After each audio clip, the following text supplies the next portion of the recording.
Today was supposed to be a momentous day for Ron Taverner. He was to be sworn in as Ontario's top cop, but that appointment is now on ice. Taverner has rescinded his resignation papers as a superintendent with the Toronto Police following claims he only got the OPP job because he's a friend of Premier Doug Ford's. The CBC's Mike Crawley joins us from Queen's Park with the latest. Hey, Mike, thanks for being with us. Help us sort of understand what's happened over the last 48 hours, because the story has definitely developed. Basically on Friday, Vashi, Ron Taverner handed in his resignation to the Toronto Police Service, where he's served for 51 years. And then mid-afternoon on Saturday, he'd rescinded that resignation effectively. So he's now actually back working as the unit commander in the northwestern corner of Toronto. It seems to be that we're not exactly sure what this means.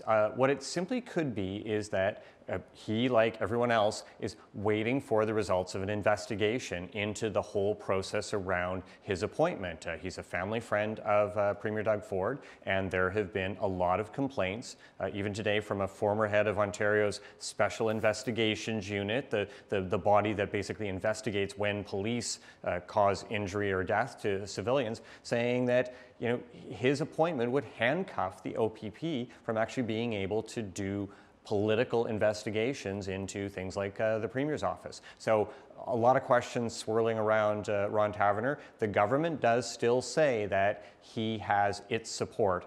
So it appears that we're just basically in a holding pattern, and Ron Taverner is just going back to doing his old job temporarily until this is all resolved. Is he still in the running or isn't he? Ron Taverner's controversial appointment to the position of OPP Commissioner continues to sow debate and division. He resigned officially from the Toronto Police Force on Saturday, only to take it back yesterday.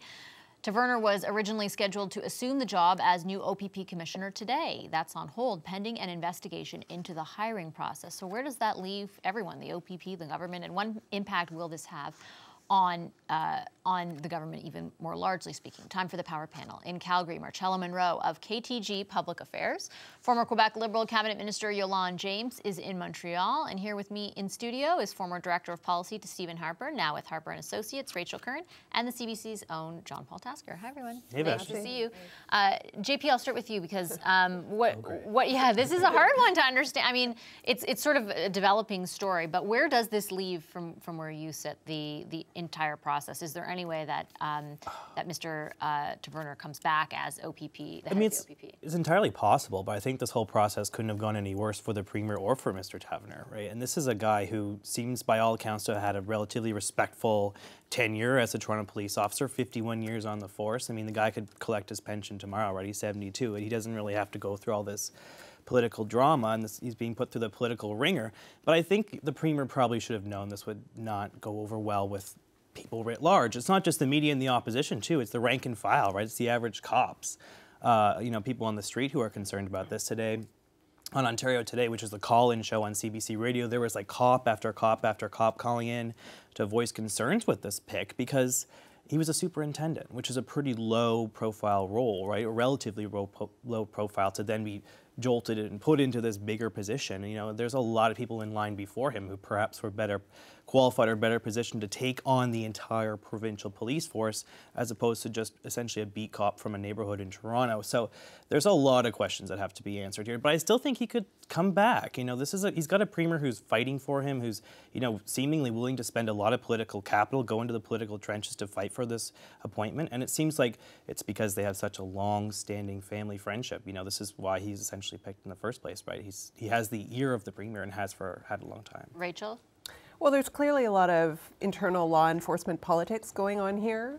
But I think it's important to remember, too, that Doug Ford didn't pick Mr. Taverner as, the next OPP commissioner. There was an independent process. There was a panel that included the head of the public service in Ontario, who interviewed a number He's now resigning, right? He just resigned. Yeah, I think he's reached the end of his Not because of that. I didn't mean to insinuate that. Yeah, no. I don't think there's any link there. But nevertheless, this panel interviewed or went through the process to evaluate a fairly large number of candidates for this role. and Mr. Taverner met the qualifications for the role, and he was the successful candidate. So there wasn't really, I mean, the process itself looks, at least from the outside, to have been pretty good. Now, although all those of qualifications were changed. They had to change it. Exactly. Yeah, but I mean, there were a number of other candidates who were included as part of the evaluation process because the qualifications were adjusted a little bit as well. So it looks like the process was okay. Of course, all of these questions have now been raised, and so I think it's appropriate. I think Mr. Taverner made the right decision to say, I'm going to step back while this, process is underway, or while this investigation into the hiring process is underway. I'm going to step back and let that conclude. And I think that was the right decision. And, I mean, Doug Ford has said, yeah, I agree with that. We respect Mr. Taverner's decision on that front, and we're going to let this process unfold as well. Do you think that decision, Yolande, will help abate the controversy surrounding the process?